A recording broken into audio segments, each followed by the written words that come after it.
అండి అందరికీ good morning అండి.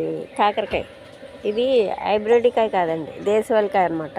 ఇగో చూసారా, ఈ సైజే వస్తుంది. ఇగో ఈ చిన్న కాయే ముగ్గిపోతుంది, తొట్టి పెద్దదే. కాకపోతే ఇంకా ఈ కాయ తీరే అంత అనమాట. అయితే ఇంకా కొంచెం ఇలాగా బుడ్డగా అవుతుంది, లావ్ అవుతుంది అంతే, ఇంకా పెద్దగా అవ్వట్లేదు. ఇవే ఒరిజినల్ కాకరకాయలు అటండి. నేను యూట్యూబ్లో చూశాను. ఆయన ఎవరు, రవివర్మ గారు, ఆయుర్వేద అన్నీ చెప్తారు కదా, ఆయన చెప్పితే విన్నాను. పెద్ద కాయ అయితే మంచిది కాదంట, ఇదైతే మంచిదట. ఇది గుత్తి వంకాయ టైప్లో వండుకోవచ్చు. మళ్ళీ వచ్చి చిన్నగా కోసేసుకొని ఇవి ఎన్ని ఉన్నాయో దానికి సమానంగా టమాటా ఉల్లిపాయ వేసుకొని ఇగిలా వండుకోవచ్చు. చిన్నగా పులుసు పెట్టుకోవచ్చు. కాకపోతే ఇది పులుసు పెట్టే ముందు చేదు ఎక్కువ ఉంటుందండి కాయ. పులుసు పెట్టే ముందు ఒక్కసారి ఉప్పు, చింతపండు, చిన్న బెల్లం వేసేసి ఒక ఉడికించేసి తీసేసి అప్పుడు పెట్టుకుంటే బాగుంటుంది అన్నమాట పులుసు. మా పాప తింటుంది ఈ కాకరకాయలు అయితే. నేనైతే అమ్మో, మీరు ₹1,00,00,000 ఇచ్చినా నేను ఈ కాకరకాయ కూర తినలేను. నాకంత ఇదనమాట, నాకు అసలు నచ్చదు. దానికోసమని కోసాను.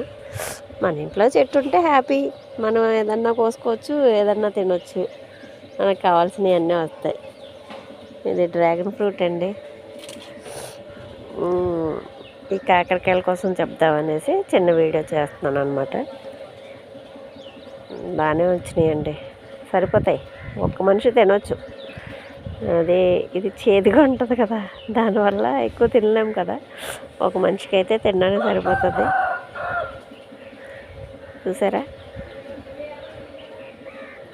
ఇలా చిన్న కాయలే ముగ్గిపోతున్నాయి.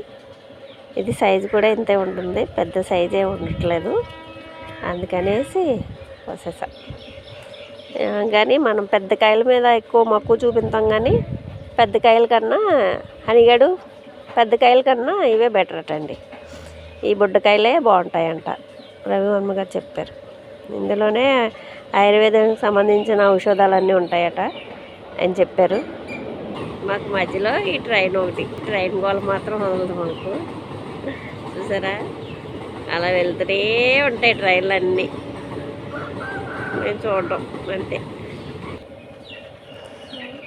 ఓకే అండి, చూసారు కదా, కాకరకాయ పెద్దకాయ కన్నా ఈ చిన్నకాయ చాలా బెటర్ అట. చాలా ఔషధాలు ఉంటాయట ఇందులో.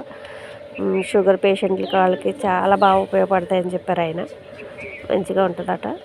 మీకు ఇలాంటి చిన్నకాయలు దొరికితే వదులుకోకండి.